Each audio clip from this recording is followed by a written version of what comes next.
Hello, I'm Magenta Pixie and welcome to episode 3 of our Tea Time Chats. Today I'm very pleased to introduce you to two lovely guests. One is Heike Jenkins, who is a drum facilitator, and we have some really interesting conversations with her. And the other guest today is Kelly Marks, who is an intuitive clairvoyant angel reader and has been speaking to all kinds of angels and beings, and we have some fantastic conversations with her as well. So welcome and enjoy. Today our guests are Heike, who is a drum facilitator, and Kelly, who, well, I call her an angel lady. She talks to angels, well, she can tell you herself, but I am so happy to have you both here today. Really happy to be here. Excellent. Lovely. Excellent. And we have Jess, of course, as well. So, thank you, Heike, thank you, Kelly.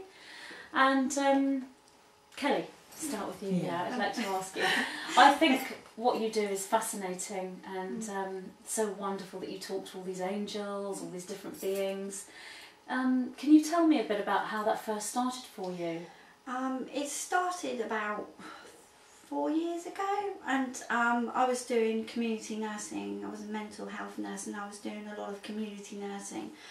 I was struggling a bit with what energies were around me at the time anyway, because I've been intuitive all my life, and I found that it was becoming more and more frequent. And it was one day I walked into a client's house and I saw an angel stood there with their wings right out, and I shook it off. I was like, nope, I'm working too hard, I won't, I won't take any notice of that.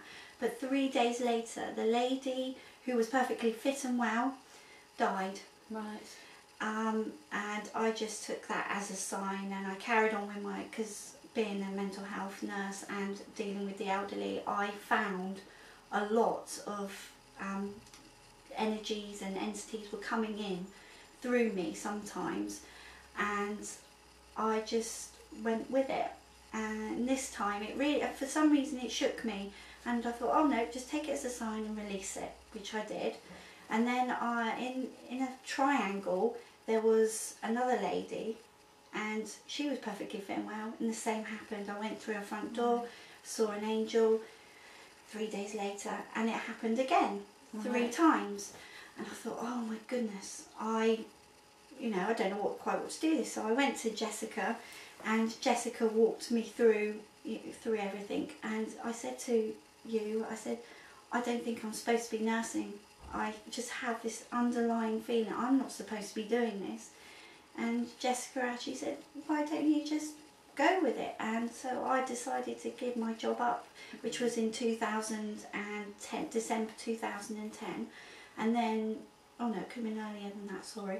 And then I just went with the flow, and since then I've been channeling. Synchronicities, wow, amazing. It's just one thing after another just falls into my lap, literally. My awareness has grown a lot more too. The energy around me is expanded, and I feel that. Also, I bring in a lot of star people. It's not just angels. I bring in star people, higher beings, I call general people, but they're really lovely souls, and they come in on such a vibration that. Did this come in more after you quit your job in nursing? Yes. Do you know, I don't know about you girls, I'm hearing this story so much. Yeah. People are in these sort of ordinary mainstream jobs, if you like, corporate jobs or whatever, and they feel this calling, this spiritual calling to do something else, and literally they kind of take a leap of faith in a way, because you think, well, what about the money, what about all these concerns? Because I was the main breadwinner, that's what concerned Same me. here, Kelly. Right. Funny. So you've done a similar thing regarding Similar, careers? and not as magical as you, not at all. I've always been in business, but I've always liked music. My husband is a guitarist and teaches. Was also in business many years ago, but the reasons of leaving that were circumstantial, because I had my daughter and he lost his job, so We just reversed roles. I went Exactly back what in. happened to me. So he stayed at home with her, which he was delighted about because he was 40 then, and it was great for him. He thoroughly enjoyed it, but not in the beginning either, because we kind of started, you know, we were like normal, having both a job, working, living, and it took me a long time to get pregnant. When I got pregnant, he lost his job. We'd had quite a nice lifestyle. So I had to get back to work after 6 months, which was not what I'd planned. Not that I was going to be a mum forever, but I had this idea of always having worked. I've always worked. So I was staying home for a couple of years and, you know, anyway, it was not to be. I went back to work and he stayed at home. So it got me around the world. You know, I travelled a lot into Asia and South America, and You're very from fortunate. Germany I am originally, German, yes, yeah. I'm German. I've lived here for 30 years this year.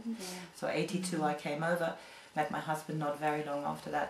And so we've had a kind of a family life, a normal family life for a while, and then of course I went back to work. He stayed at home with our daughter, started to work again later. So it was quite interesting because my life was very much, as a breadwinner, very much responsibilities.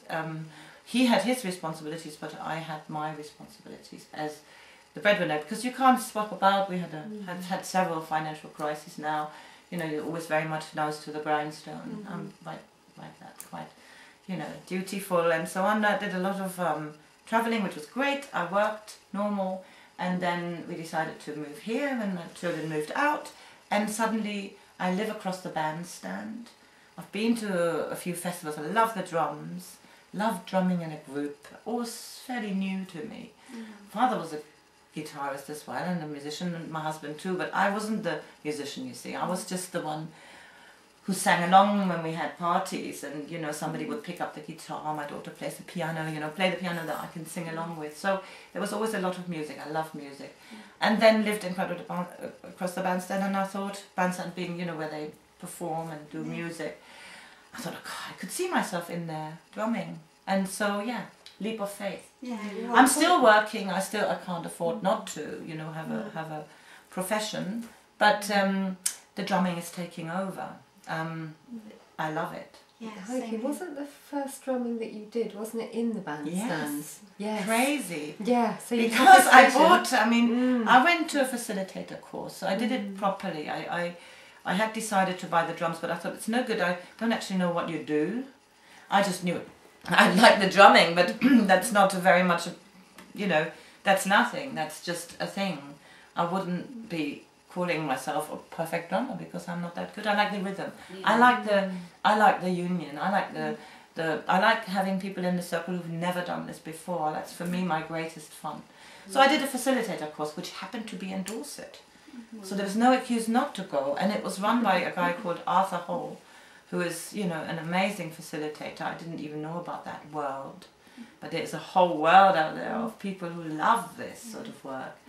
And then, yeah, I bought the drums and the van and everything, and it just, as you say, I remember you doing that as well. and it was all, why am I doing this?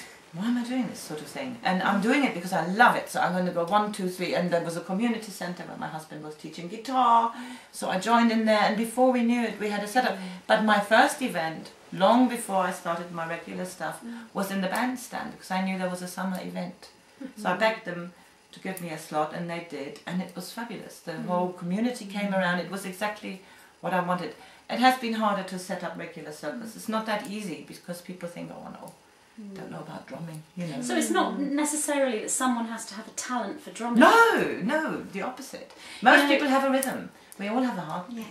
You know, So- I recently, when I promised you that I would ask for 9 about drumming, and I did, and I've recently brought forward some channeling and released a video about drumming. Did you resonate with the That information was in such that? magic to hear, because for me it started much more sort of ordinary. I just like the rhythm. I like to dance. I'm always the first one up dancing. I just have always loved that. My dad liked to dance. My sister loves to dance. We love to dance and sing and all that stuff. It's but as I said, I work in business, so I don't do any of it there. But it was a living, and it's still, you know, I'm enjoying it. It got me all over the world, so I've never dismissed it. It was definitely necessary. I love the energy. at your it's drum such groups, fun. and you've got videos of Yes, the drum yes, on groups, haven't YouTube, you? On yes, YouTube, yes. I know. Heike drum share. So do both of you feel then, when you gave up this sort of mainstream career to switch into your love, that it wasn't really a case of, okay, I don't want to do this anymore, I'm going to do that? Was it more of a calling? Was it a leap of faith? Was it a difficult decision to make, or did you feel like the decision had already been made and you were following a destiny? It was very hard for me because I've got 5 daughters and my partner wasn't working, so I found that I struggled with it for a long time, and I spoke to a lot of people about it. I went inside myself really and really had to think about it, and then I thought, no, I've got to trust this feeling because I'm not happy with what I'm doing. It's been building up for a number of years. I'm going to just go with it. And were you communicating with the angels at that time? Yes, I was, yeah. Did you talk to them about the... Yeah. Because I know they don't always tell you everything. No, they don't. Tell you what to do. No, they don't. What was their advice or guidance for you at that point? It was trust your gut feeling. Right, It was trust your intuition, because I never allowed that before, because I used to keep it to myself. I'm very private about my spirituality, and I think, well, why not? And I'm now connecting with who I'm truly meant to be. Has it been a big thing for you then to share your spirituality? So at first you thought it was just for you, and then it got to the point where you thought, I'm going to talk about it now, I'm going to share it. Yeah. Yeah, that's fantastic. And, you know, I think similar for many of us. Yeah, I mean, for me, I'm still working. I couldn't afford. Drumming is not making me money. Okay. It's something I want to do because I think it's a fabulous thing for weddings and Yeah. all sorts of it's wonderful, occasions. It's just, yeah. you know, because you have anything from 8 to 80, you know, people together, the more the merrier. But I have done a lot of free sessions. I do sessions in a library. We've done sessions in a neuro clinic. You know, that doesn't pay. You can't ask for a lot of money there. And anyway, I enjoy it anyway. But so my other work is subsidising this. But that's okay, because I think it's I think once people have done it, they'll realise it's a lovely thing to do. Not even have to be spiritual. So you're It's doing just the rhythm and it's just the expression. And I think a lot of people have discovered that. Look at all these programs about the choir and so on. You know, participating, you know, not just watching things happening, but making things happen. Yeah. Do it yourself. Yeah. The whole joy of a drum circle is a participation. I have had people coming to the circle saying, so you're going to do it here and where do we sit? I said, no, you sit in it. Yeah. The joy, the point of it is being in it, not watching it. If you are watching it, you might think, oh, you know, they're not all very good drummers. No, because it takes a while sometimes to get a rhythm, but we get magic rhythms. Everybody has rhythm. So it's a metaphor for life, really. Taking your place within the circle. Yes. My husband keeps saying, where's my tribe? You know, he's not spiritually inclined. It's not his bag. Yeah. It doesn't have to be everybody's bag who you're around. Everybody has their own feeling. Yeah. It's more about yourself. But if your energy is in it, I think, if your focus is on it, and if your enthusiasm is there, then other people will feel it. If it's not from there for them, then so it's not. But I mean, I was fascinated by Kelly because I always loved the idea of angels. We all do, you know. Angels are magic, and you know, I loved fairy stories when I was young. I loved science fiction. So when I met somebody who actually, I have heard about readings of angels, but I've never had one, and I don't know. I always thought people who believe in angels are a bit. You know, it's a nice thing. Angels are great, and you say my guardian angel, and I say this all the time. You know, my guardian angel, but do I really mean it? You know, do I actually mean there's actually a guardian angel, or is it actually a metaphor? And when I met Kelly, and she said yes. Yeah. But I would say to them too, and your guides too. Yes. And all I was doing was sitting next to Heike in a workshop, and we just connected, didn't we? Yeah. I would say it's a Oh, metaphor it was magic as feeling. well. When I would say it's a metaphor as well, but the 9 tell me that we're metaphors. You know, Right. we're metaphors, and we're flesh and blood and real. What are we metaphors Yes. for? You know? a representation of third dimensional beingness. But you get do get such vast information, and, Yes. and you communicate not necessarily with one, but angels of all different kinds. Oh, yes. So they've told you, haven't they, that there are angels for everything. There is an angel yes. for a different emotion. There's angels even an for... angel for breathing. It's just to keep the regularity of your breath. It just blows your mind when you get into that zone. How much every little speck of dust even has an angel, and I just find it amazing, and the energy that comes from just talking about them. Yeah, really lovely. Do you talk to more than one at a time? I talk to two mainly. I talk to one called Azura, and I also talk to Archangel Michael, and he is around me all the time. He's even made a dent in my car, bless him. How did he do that? I asked him to. It's a really really long story, but I asked him not. I parked down a one-way street the wrong way, but you could park down it, and I asked him to guard my car for me while I was doing Reiki, and I came back and there was a dent in the front of my car, and I said, "Oh, you've been sat there all day," and he was like, "Yeah, I've been sat there all day like you asked me," and I didn't get a ticket. The next day I did the same, but in a car park. I went to a car park, bought a ticket, and I forgot to ask him because I thought my car would be safe in the car park. I got a ticket. Oh my goodness. Yeah. So so I ask every time I leave my car now. Yeah, he's on it. Do you help other people to connect with their angels? Yes, I do. Yeah, because a lot of people don't realise that when an angel connects into your energy, a Pacific angel with, say, Archangel Raphael, he connects with your energy and your aura. It actually expands your aura over him, and that's what I see. Right. And when he enters your aura, the energy exchange is so vast, and it just expands out. You can go miles with it. It's just beautiful. It's like a rainbow just flowing off of people, and through those energies they can tell you what's wrong and what that person is supposed to be doing at that specific time and everything. Yeah. So do you ask them questions, or do they just tell you information without you asking, or both? I get both. Yeah, I get both. When I did my book, I wanted to know how a soul began, and Archangel Michael led me through a meditation. I just sat there quietly, and he led me through it was called a void. He called it a void, and he said we all come through this void. And I was like, oh wow, okay.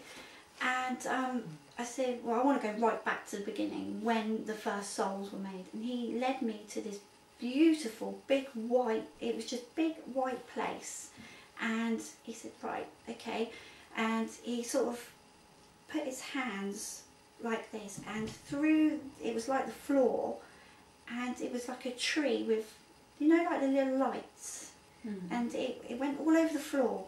And I went, wow, and he said, yeah, this is the tree of life. This is where we all start from. And I said, what, even you? He said, yes, that's where we all start from. This is where we all connect. And then through that tree, at the end, there were little specks of light coming out the top of the tree.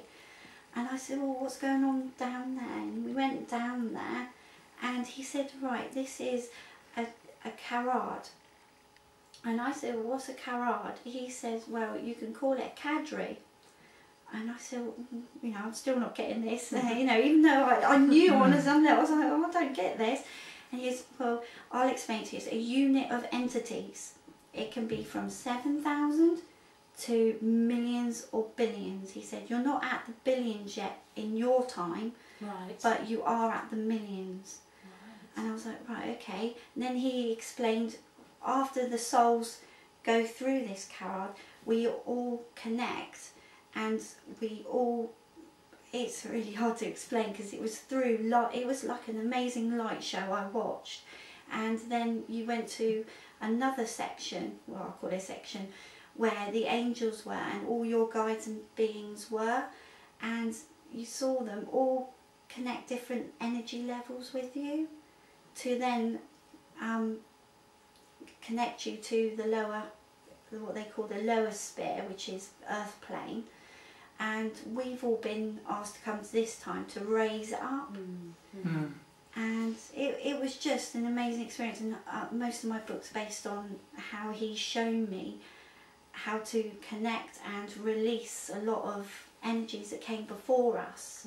Right. So this is all in your book? Yes. And what's your book called? It's called Finding Your Angel Compass. Finding Your Angel Compass. Did you think Angelic Compass, sorry. Angelic Compass. Finding Your Angelic Compass. That's lovely. Yeah. Did you think of that title, or was it the angels that gave the title to you? I originally did it for work. Oh, I still do it now as a workshop, and It's a great title. yeah, and it's to connect people with their angel. It started off as connection with angels, and then progress into clearing blocks and obstacles and energy. When's the book centers. due out? Do you know? Well, at the moment it's still with the publishers. I've got a couple of chapters I've got to rewrite, but they said January next year. Okay. Yeah. So tell me, Kelly, I just wanted to ask, so, because I've had this before with the void, I told you I had a soul channeling, and it was about us coming through, or any being coming through a void, and then manifesting itself in a physical body anywhere, and we manifest on Earth, and have manifested even on different places. We are all coming from the original, wherever you manifest, whether it's on planet Earth or any other planets. Is that how you got it as well? You can manifest in any planet. I've been serious through meditation, and those beings of light connect straight away with the light section that they come through, because they don't come into a physical body. The Syrians? Syrians, they don't. Right. Yeah.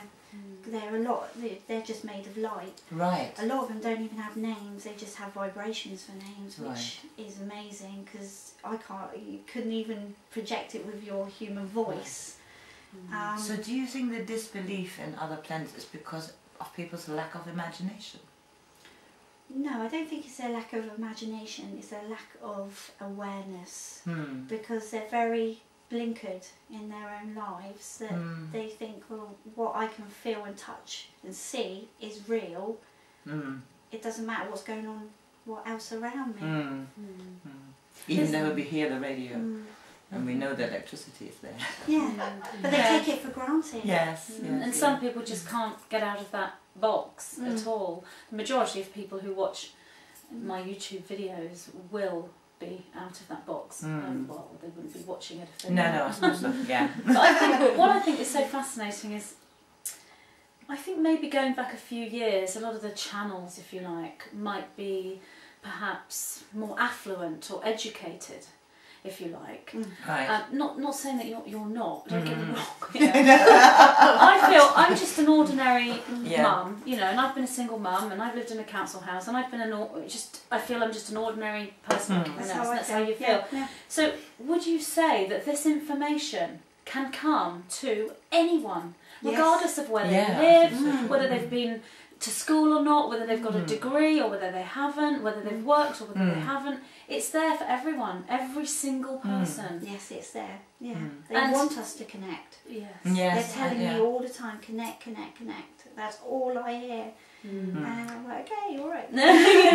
Kelly, one That's of the so things good. that you do, is it helping people to really connect with them? Yeah, Is with this their what you were angels. saying in the Angelic Compass? Is it Yes. the same? Yeah. Yeah, I teach people how to become aware of the signs that are around them, first of all, because without that knowledge you won't understand how they are trying to connect with you. Yes. So then I go through a meditation to connect their angels to them, but they're already connected, but you know, to connect their energies. The awareness, yeah. And then I take them through how they can make that energy more powerful, so they can communicate themselves with their angels. Yeah. So the concept of, because everybody has the parking angel, or lots and lots of people have the parking angel, Yeah. but that's where it seems to stop, doesn't it? After they get the parking angel, So they're not necessarily aware that they've got one, but it works, and they Yeah. just kind of like the concept of it, don't they? Yes, yeah. But you take it obviously that one step further and really help people Yeah. to make that conscious connection. So Yeah. what happens when they go off after that? Because you were saying, you know, can anybody do this, that sort of thing. So I've had a lot of positive feedback from my talks, and because people just say, "Oh, I saw my angel after I spoke to you." Even a lady in the street the other day said, "Oh, she grabbed me because you're the angel lady," and I was like, I was like, "Oh wow!" And my kids, I was like, "Oh, you know." Yeah.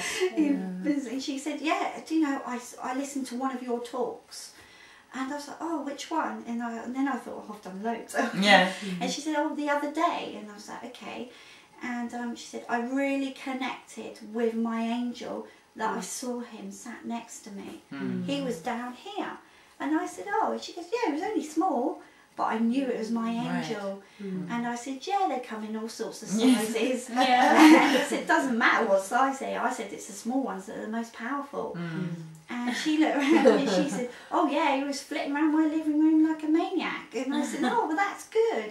You've become more aware of him. Now start talking to him, start connecting, start raising your vibration to meet his vibration." So have you spoken to little tiny angels and great big angels? Oh yes, yeah. And there's always the tiny ones that are the most powerful ones. And where do they come from? They come from the 7th dimension. Oh, right. And they vibrate at such a fast rate. They're not, because you can see them with your physical eyes. And do you see them with yeah. your physical eyes? Yeah, and I see them through my 3rd eye as well. But when I see them through my physical eyes, I see glitter. It's like glitter coming down. Yeah. What about the space beings? What's the difference between the space beings and the...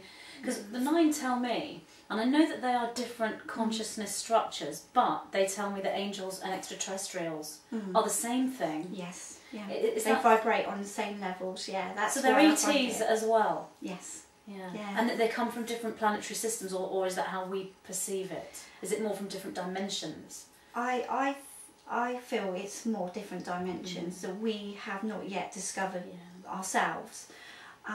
Different energies create different atmospheres, like human energies, you know, created this atmosphere. But angels and what I call star beings, come through me in different ways. I feel more a star being drawn to me, and they're in front of me, where angels could be all over the place, and you know, and they come and whisper something in your ear, or they give you a, you know. Right, so angels are quite fluid. Yes. But star beings More personify powerful, in an energy sense. Right. Can I ask something, Kelly? I was wondering, when I believe in the soul, and I think many people I know do, in reincarnation and so on, do you think if we pass over out of the physical, that we are aware of angels then? I think we're aware of angels before we've even passed. Because when my granddad died, I sat with him until he died. Well, I left just as he died. And I'm sure, because I could hear him talking on a different level To the angel? to angels. And it was funny because where I'm in tune with these people, you know, with the beings from the other side, they were stood outside my nan's back door, and it was my great-gran, it was my great-uncle and my great-granddad. And I know they're always around, but they were there. And I said, "Why are you coming in?" And he said, "No, it's not time yet." And then, it was amazing. It's not time yet. And I was like, okay, so I went in there. That was in the morning. That was at 10 o'clock in the morning. By 4 o'clock, I was the only person in the room. All my family had gone next door. And all I could hear was talking. Oh, really? And I tuned in, and it was my granddad talking to the angels. Before he was gone? Yes, before, because he was still breathing. He was in his chair when he died. I'm given this information as well, that we go in and out of the body as we're passing, and we communicate before we actually go.